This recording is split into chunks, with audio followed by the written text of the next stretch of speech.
Assalamualaikum warahmatullahi wabarakatuh. Kami dari Kumpulan 8 akan menyampaikan pembentangan kami yang bertajuk Inakman Rizab Melayu. Dan saya, Hakmal Akif bin Cik Basir. Saya, Muhammad Nabil bin Ahmad. Saya, Nur Alia Daina binti Supian. Saya, Nur Nazihah binti Zulkifli. Saya, Muhammad Safwan bin Muhammad Bakri. Dan saya, Zami Farhad bin Jamuluddin. Saya akan membentangkan tentang Inakman Rizab Melayu. Pada dasarnya, Inakman Rizab Melayu telah diperkenalkan pada tahun 1913 di negeri-negeri Melayu bersekutu iaitu Negeri Perak, Selangor, Negeri Sembilan dan Pahang ketika tanah Melayu berada di bawah penjajahan British. British pada ketika itu memainkan peranan besar dalam pentadbiran dan urusan tanah di tanah Melayu. Konteks sejarah kepada Inakman Rizab Melayu. Pada awal abad ke-20, ramai orang Melayu tinggal di kawasan luar bandar dan mereka menjalankan aktiviti pertanian sebagai sumber utama pendapatan. Namun, tekanan daripada kemasukan pelabur asing dan bukan Melayu yang membeli tanah pertanian mula memberi kesan kepada pemilikan tanah Melayu.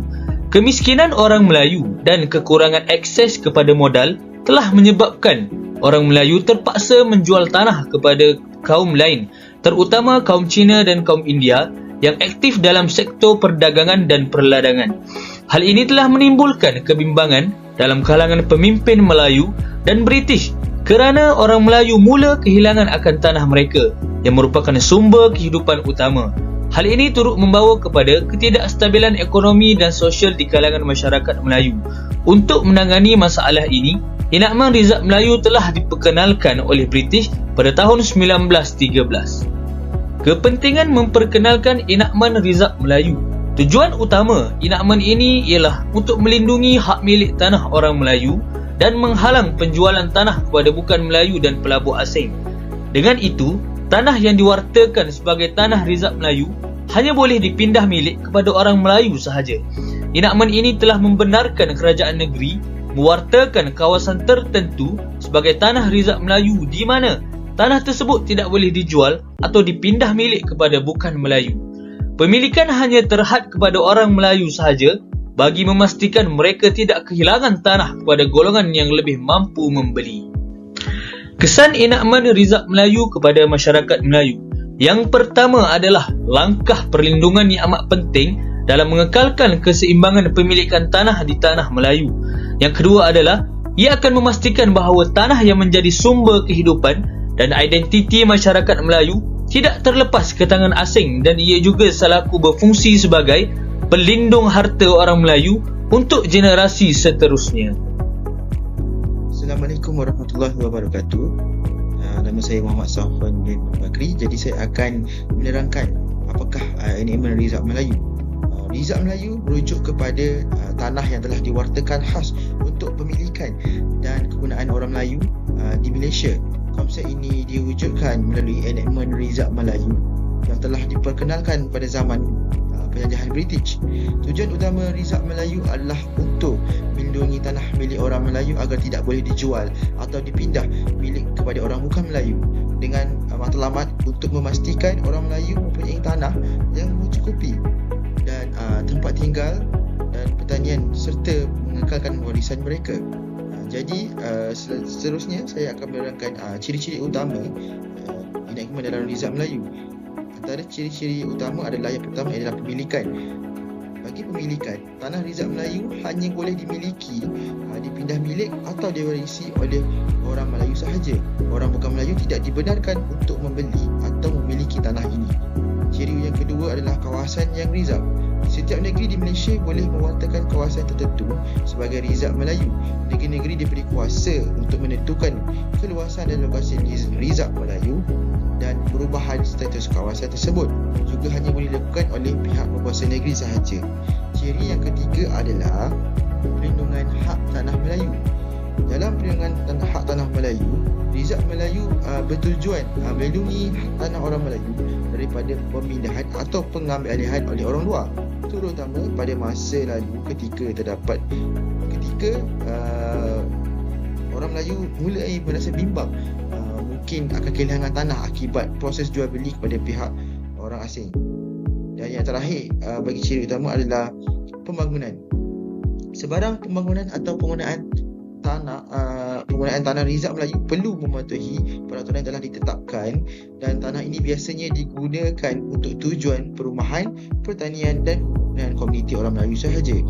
Konsep Rizal Melayu masih lagi relevan pada masa ini, terutama dalam melindungi tanah warisan orang Melayu di kawasan-kawasan tertentu di seluruh Malaysia, walaupun ia juga menjadi topik perdebatan dalam konteks pembangunan ekonomi dan hak milik tanah Melayu. Seterusnya, saya akan menerangkan syarat-syarat bagi dalam Enactment Rizal Tanah Melayu. Enactment Rizal Melayu yang diluluskan di negeri-negeri tertentu di Malaysia menetapkan syarat-syarat untuk melindungi dan menguruskan tanah yang diperuntukkan bagi orang Melayu. Berikut adalah beberapa syarat umum yang biasanya terkandung dalam enactment tersebut. Yang pertama adalah pengesahan status. Di dalam pengesahan status, tanah Rizal Melayu biasanya perlu diwartakan dan diakui sah secara rasmi oleh pihak berkuasa negeri sahaja. Syarat yang kedua adalah penggunaan tanah. Dalam penggunaan tanah Rizal Melayu sering kali diperuntukkan untuk tujuan pertanian, perumahan dan juga kegiatan yang selaras dengan kepentingan masyarakat Melayu sahaja. Syarat yang ketiga adalah pemilikan. Hanya individu atau entiti yang diakui sebagai Melayu sahaja berdasarkan definisi yang telah ditetapkan dibenarkan memiliki atau mengusahakan tanah Rizal Melayu. Seterusnya, syarat yang keempat adalah pewartaan dan pembatalan. Sebarang perubahan status tanah Rizal perlu melalui proses pewartaan yang ketat. Pembatalan atau penukaran status tanah Rizal kepada kegunaan dan kebiasaannya tidak dibenarkan tanpa justifikasi yang kuat. Dan syarat-syarat yang terakhir adalah hasil tanah. Hasil dari tanah yang dirizab oleh orang Melayu seringkali harus digunakan untuk meningkatkan kesejahteraan masyarakat Melayu. Pemilihan tanah rizab pasti dapat memenuhi peraturan dan syarat-syarat yang telah ditetapkan oleh sebuah negeri ataupun sesuatu tempat. Seterusnya, saya akan menerangkan tafsiran Melayu di dalam Enactment Rizal Melayu, di mana terdapat 3, iaitu yang pertama adalah peruntukan perkara 160 Fasal 2 Perlembagaan Persekutuan, di mana Melayu artinya seorang yang menganuti agama Islam lazimnya bercakap bahasa Melayu menurut adat istiadat Melayu, dan semestinya lahir sebelum Hari Merdeka di Persekutuan atau di Singapura, atau ibu bapa atau bapanya telah lahir di Persekutuan atau pada Hari Merdeka. Seterusnya, dalam peruntukan perkara 89 Pasal 6 Perlembagaan Persekutuan menyatakan bahawa Melayu termasuklah seseorang yang disifatkan sebagai seorang Melayu bagi maksud merizabkan tanah di bawah undang-undang bagi negeri di mana dia tempat bermasatin. Dan seterusnya adalah undang-undang tanah negeri yang dimaksud oleh perkara 89 Pasal 6 Perlembagaan Persekutuan itu ialah ke-66 ERM yang berkuasa di semenanjung Malaysia kini, di mana tiap-tiap ERM itu memberikan tafsiran Melayunya sendiri. Seterusnya, saya akan menerangkan takrif Melayu di bawah ERM mengikut negeri-negeri yang telah dinyatakan tafsiran Melayu. Yang pertama, menurut ERM NM Bab 142, Malayi artinya seorang yang berasal dari mana-mana bangsa Malayan yang lazimnya bertutur dalam bahasa Melayu atau mana-mana bahasa Malayan dan menganuti agama Islam.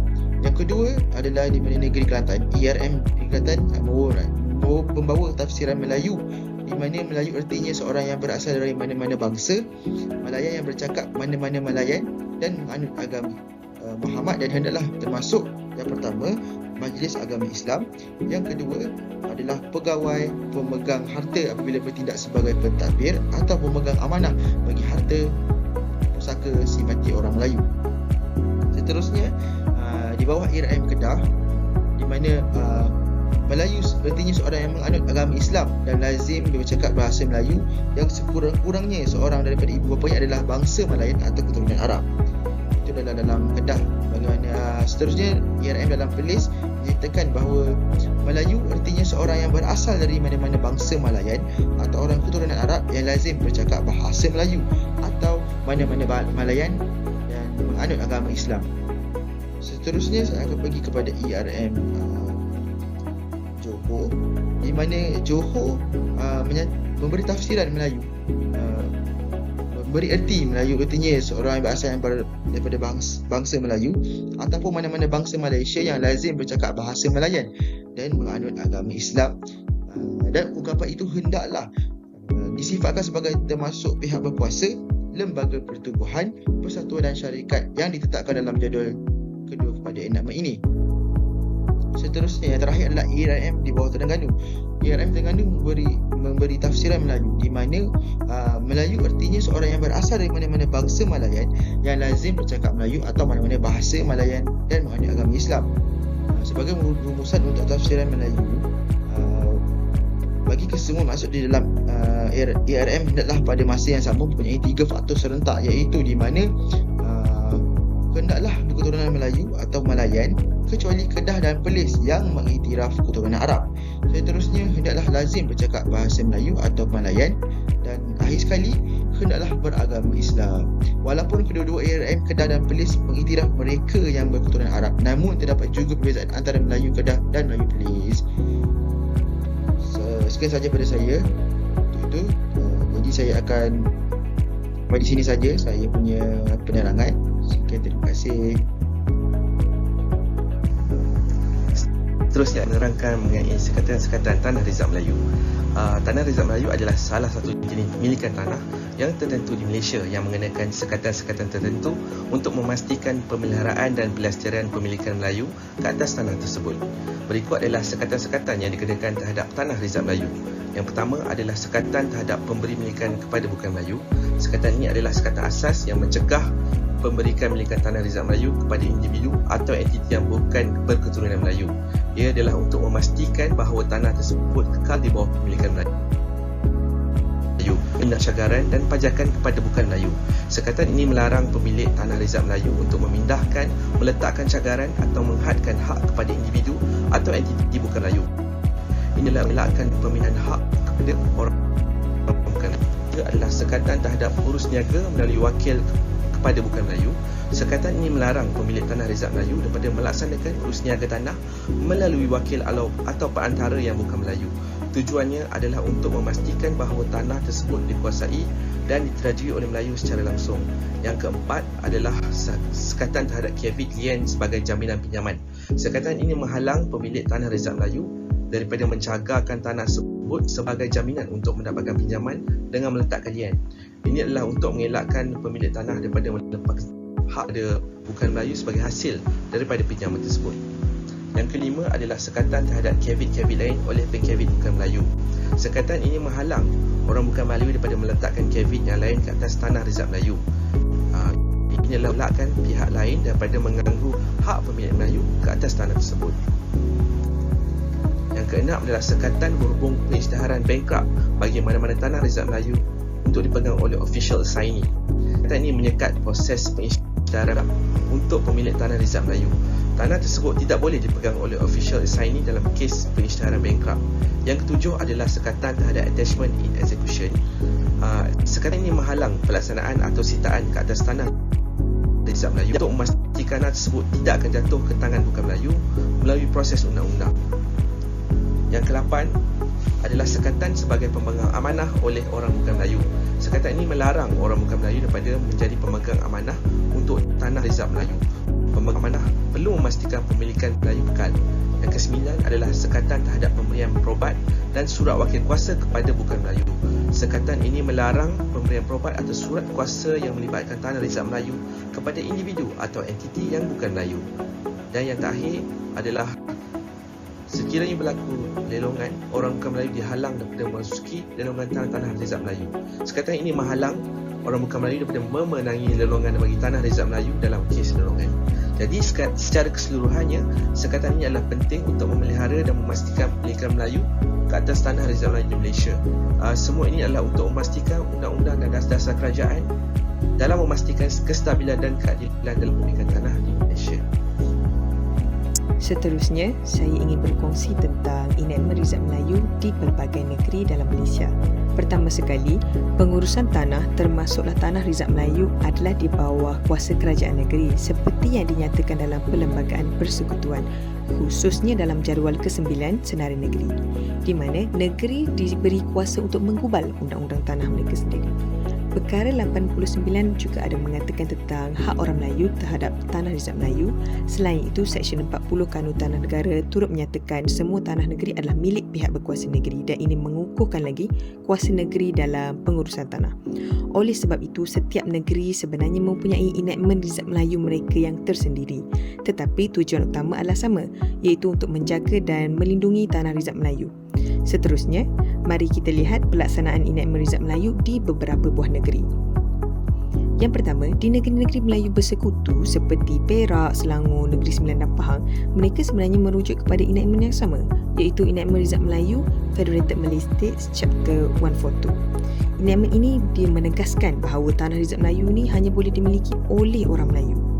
Namun, kita boleh tengok di negeri Selangor sebagai contohnya, terdapat kelonggaran yang membenarkan pengambil alihan tanah oleh syarikat bukan Melayu demi tujuan pembangunan. Tetapi ini mencetuskan kebimbangan mengenai kehilangan tanah warisan. Selain itu, pelaksanaan enactment Rizab Melayu di Negeri Sembilan pula dipengaruhi oleh adat pepatih, iaitu adat yang mengutamakan warisan matrilineal, dan ini membawa kepada cara pengurusan tanah yang berbeza. Jadi dapatlah kita lihat meskipun kedua-dua negeri ini menggunakan enactment yang sama, pelaksanaan adalah berbeza mengikut cara negeri masing-masing. Seterusnya, di negeri-negeri Melayu tidak bersekutu pula, enactment Rizab Melayu berbeza untuk setiap negeri. Kita ambil contoh di negeri Kedah, iaitu yang menggunakan enactment Rizab Melayu tahun 1931. Enactment ini diwujudkan untuk menjaga tanah Rizab Melayu dengan lebih ketat, memandangkan kebanyakan tanah di negeri itu adalah tanah Rizab Melayu. Begitu juga di negeri Kelantan, di mana mereka menggunakan enactment Rizab Melayu tahun 1930 dan hampir keseluruhan tanah diwartakan sebagai tanah Rizab Melayu. Ini menunjukkan komitmen yang utuh untuk melindungi hak Melayu. Tetapi ketegasan dalam menjaga tanah Rizab Melayu ni dia menyebabkan prosedur yang rumit apabila melibatkan pengambilan tanah Rizab Melayu untuk merealisasikan projek pembangunan. Akibatnya, kurang inisiatif pembangunan di negeri Kelantan dan ini adalah salah satu risikolah akibat penjagaan ketat terhadap tanah Rizab Melayu. Berbeza pula di Johor. Walaupun Johor ada enactment Rizab Melayu tahun 1936, pembangunan pesat melibatkan pengambilan tanah Rizab Melayu yang agak banyak. Ia menimbulkan kebimbangan mengenai pelindungan tanah Rizab Melayu, terutamanya dengan peningkatan pelaburan luar. Kesimpulannya, walaupun undang-undang mengenai tanah Rizab Melayu ini wujud di semua negeri dan tujuan mereka adalah sama, tetapi pelaksanaan di setiap negeri berbeza-beza. Jadi saya berharap perkongsian ini dapat memberi anda pemahaman tentang enactment Rizab Melayu yang ada di pelbagai negeri dalam Malaysia. Terima kasih. Seterusnya, saya akan membentangkan kepentingan tanah simpanan Melayu dari segi tradisi dan ekonomi kepada masyarakat Melayu. Secara tradisinya, masyarakat Melayu amat menghormati raja-raja yang menaungi mereka. Pada tahun 1957, raja-raja Melayu telah berwasiat agar separuh daripada tanah di semenanjung tanah Melayu ini menjadi tanah simpanan Melayu. Kedua, perlindungan warisan. Orang Melayu dapat melindungi warisan dan tata cara hidup mereka seperti yang diamalkan sejak dahulu kala sekiranya mereka tinggal di tempat yang sama. Contohnya di Kampung Baru, Kuala Lumpur. Kita dapat masih melihat tradisi dan adat budaya Melayu walaupun terhimpit oleh kemodenan di tengah-tengah kota raya Kuala Lumpur. Dalam slide ini kita dapat melihat wasiat Raja-Raja Melayu pada 1957. Iaitu kami isytiharkan dan kami simpan untuk kamu dan kami benarkan kamu isytihar dan simpan untuk anak cucu kamu selain Gunung Kanang, Tasik dan hutan simpan tanah simpanan Melayu sehingga nisbah 50%. Selebihnya kamu rebutlah bersama-sama kaum lain. Dari segi ekonomi, tanah simpanan Melayu amat signifikan untuk pembangunan ekonomi masyarakat Melayu terutamanya pada zaman sebelum kemerdekaan dan awal kemerdekaan. Kita dapat melihat orang Melayu mengusahakan tanaman secara diri sebagai survival kepada kehidupan mereka di dalam bidang pertanian. Kedua, pemilikan tanah. Pemilikan tanah adalah penting sebagai identiti kepada orang Melayu sebagai penduduk asal di Malaysia ini, dan tanah merupakan aset yang sangat berharga untuk diwariskan kepada generasi yang akan datang. Dan ketiga, penyelesaian masalah sosial. Melalui tanah simpanan Melayu, masalah sosial iaitu ketidakadilan sosial melalui pemilikan tanah ini dapat dikurangkan. Orang Melayu boleh memiliki tanah tanpa perlu bersaing dengan kaum-kaum lain di kawasan yang tanah yang telah digazetkan kepada mereka sebagai tanah Melayu. Berkemungkinan besar orang Melayu tidak dapat bersaing dengan kaum lain sekiranya tanah itu adalah berstatus bebas dan boleh dimiliki oleh kaum-kaum lain.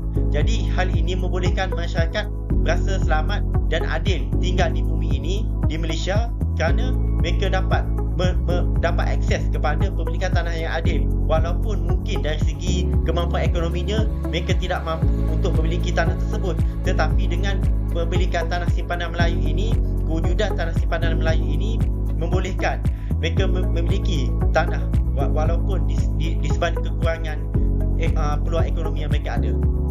Sekian, terima kasih. Tanah rizab Melayu di seluruh negara kini hanya tinggal 12% sahaja berbanding 50% sebelum ini. Perkara itu didedahkan bekas Ketua Polis Negara Tun Hanif Omar yang kini penasihat Majlis Perundingan Melayu MPM. Beliau berkata hasil siasatan pihaknya mendapati pengurangan sebanyak 38% itu berlaku sejak 2 tahun lalu. Beliau berkata TRM tidak boleh dicagarkan, tetapi kini banyak tanah terbabit yang sudah dicagarkan kepada pihak bank.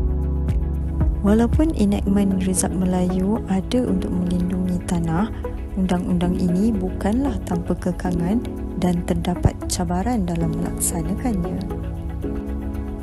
Antara cabaran utama ialah pengambilan tanah untuk pembangunan seringkali mengorbankan tanah Rizab Melayu.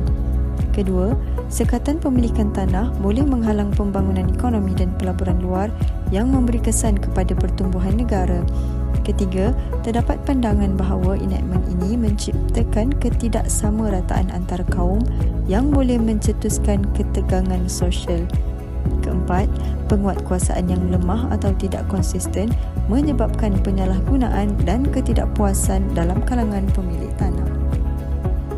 Berikutan cabaran pelaksanaan enakmen Rizab Melayu, kami mencadangkan beberapa pertimbangan pindaan untuk penambahbaikan enakmen Rizab Melayu. Pertama, mewujudkan mekanisme pampasan yang lebih adil untuk penduduk yang terjejas oleh projek pembangunan di kawasan Rizab Melayu. Seterusnya, menyediakan program sokongan ekonomi bagi pemilik tanah dalam Rizab untuk membantu mereka memanfaatkan tanah secara lebih produktif. Ketiga, meningkatkan program pendidikan dan kesedaran tentang hak dan tanggungjawab pemilik tanah di kalangan masyarakat Melayu. Keempat, mengadakan kajian berkala untuk menilai keberkesanan enakmen dan mengadaptasi perubahan mengikut keperluan semasa. Dan terakhir, mempertimbangkan pendekatan yang lebih inklusif untuk membolehkan pembangunan yang seimbang antara pemilik tanah dan kepentingan ekonomi negara. Sebagai kesimpulan, enakmen Rizab Melayu merupakan undang-undang penting yang diperkenalkan lebih 1 abad yang lalu dengan tujuan utama untuk melindungi hak milik tanah orang Melayu daripada pemindahan atau penjualan kepada bukan Melayu. Walaupun undang-undang ini pada dasarnya berakar daripada sejarah penjajahan, namun ia tetap relevan hingga ke hari ini sebagai satu bentuk perlindungan terhadap harta orang Melayu. Enakmen Rizab Melayu tidak hanya satu dokumen sejarah, namun ia adalah refleksi kepentingan tanah bagi identiti, ekonomi dan masa depan orang Melayu.